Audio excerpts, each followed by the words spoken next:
Hi, it's Mark. Guess what? I'm at another conference, but you're really going to like this one. You know why? Because it's a conference devoted to people who are online talking about their health conditions and working with their providers. You know, people with HIV are not the only people blogging about their health conditions. People with cancer, people with heart disease, people with diabetes, they're all blogging about their experiences, and you have something to learn from them because we're going to talk to them and see how they're living with their illness, which might apply to us. And right here we have Amanda Page with Health Central. You're doing some interviews here, right? Right. Well, before you interview me, I want you to take it away with my blog. Welcome to ePatient 2011 with My Fabulous Disease. We all have the same condition. It's called life. I'm living mine as a gay man and an addict in recovery who's dealing with aging and being a friend and finding happiness and staying healthy and having fun and enjoying laughter, all while living with HIV for more than 25 years. I'm Mark S. King, and this is My Fabulous Disease. ePatient Connections 2011 is a high-tech conference devoted to helping the healthcare industry connect to consumers through digital health projects, social media, new technology, innovation. Oh, for God's sake, it helps the healthcare industry reach online consumers like you and me. But the best part of the conference happened the day before the conference, when a meeting of bloggers living with various illnesses was convened by sponsors Health Central and Click Pharma. It was like finding members of the same tribe. Here were people living with cancer, lupus, rheumatoid arthritis, multiple sclerosis, and we felt this immediate kinship. Yes, we had unique challenges, but our lives were so similar. As a talented artist literally illustrated our conversation, we found common ground on so many levels. Doctors who don't listen, friends and strangers who don't understand our illness, our personal angers and frustrations, and being strong and educated advocates for ourselves. Together, we created a set of values, a kind of digital patient bill of rights, to help guide healthcare in their online pursuits.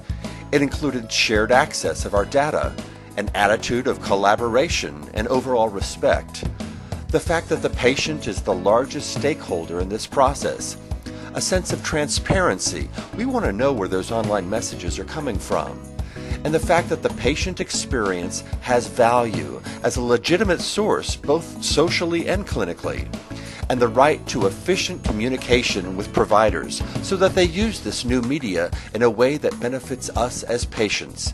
It was a terrific exercise and a conversation that I hope we continue having. But on to the conference. Right away, organizers put patients front and center, literally, by bringing us up on stage.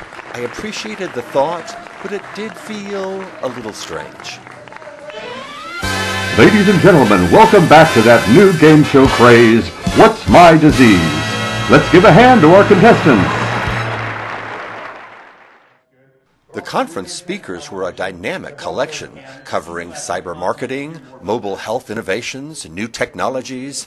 Okay, it was way over my head, but I can tell you that funny slides are very big this year. And then, suddenly, one patient and one beautiful moment of bliss and inspiration.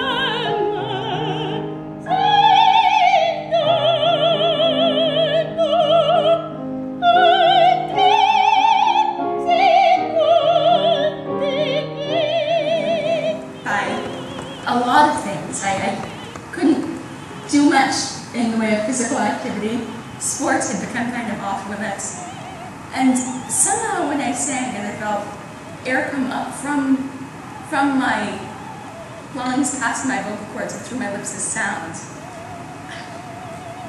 it was the closest thing to transcendence that I'd ever experienced. And I only had a few months or years left. I wanted to sing. If this woman is simply a patient, then so are we all. We're people with lives and dreams, doing everything we can not to let our disease define our futures. Here are some of the online advocates I had the privilege of meeting during this conference. I am Lisa Emmerich. My blog is Brass and Ivory. as breastandivory.org. I live with multiple sclerosis and rheumatoid arthritis, and I write for Health Central. I have migraine disease and was first diagnosed at the age of 6, which means over 50 years ago. My name is Tiffany Peterson, and I was diagnosed with lupus in February of 2010. So roughly I've been living with it about a year and a half. Eileen Bailey, and I blog about ADHD at ADHDcentral.com and anxiety. My name is Robert Brining. I blog for thebody.com. My blog is named The Positive Pitch, and I have been HIV positive for 10 years. My name is Kelly Young, and I blog at riwarrior.com. If you're my fabulous disease, I would have to say I'm my complicated disease or my invisible disease. Because something that's similar with lupus patients and a lot of other chronically ill patients is we don't often look sick on the outside as we are internally. As my creative disease, because a lot of people with ADHD think outside the box and are great problem solvers and are very creative. My aggravating and misunderstood disease, because too many people still think migraines are just headaches, when the fact of the matter is migraine is a genetic neurological disease, and you can actually have a migraine without having a headache. My blog would be my uncertain disease, and that's because the two diseases, rheumatoid arthritis and multiple sclerosis, are unpredictable, they're progressive, and you never know what's going to happen in the future. My unforgettable disease, because every day I cannot forget that I have this disease when I take my pills and my meds. So for me, it's unforgettable. I can never forget that I have HIV. My ignored disease. I think most people don't know what RA is. RA is rheumatoid arthritis, so it's had no name, and then it's had a couple of different names, and now it has a misnomer for a name. I think technology and the internet, social media, is such a useful tool for us as patients because it's a way for us to connect with each other regardless of where we are in the world. Where before you'd go online and you had to look for the answers. Now it's like click, tweet, and we got answers. It's mostly the personal side instead of electronic side that matters to me. Because you can reach across, the globe and touch people in all different places and connect and engage in patient-to-patient conversation. To take you out of that isolation and make you not feel quite so much alone. And you can instantly find somebody else living with HIV, where before you weren't able to do that. What I believe me as a lupus patient has in common with people living with HIV is the fact that we don't always look sick on the outside as we are on the inside. When I was first diagnosed with MS, I only told a few people. I was very quiet about it. Migraine still has so much stigma that it makes the burden of living with the disease even heavier. I started my website thinking I'm going to help others, and I have helped a lot of people connect.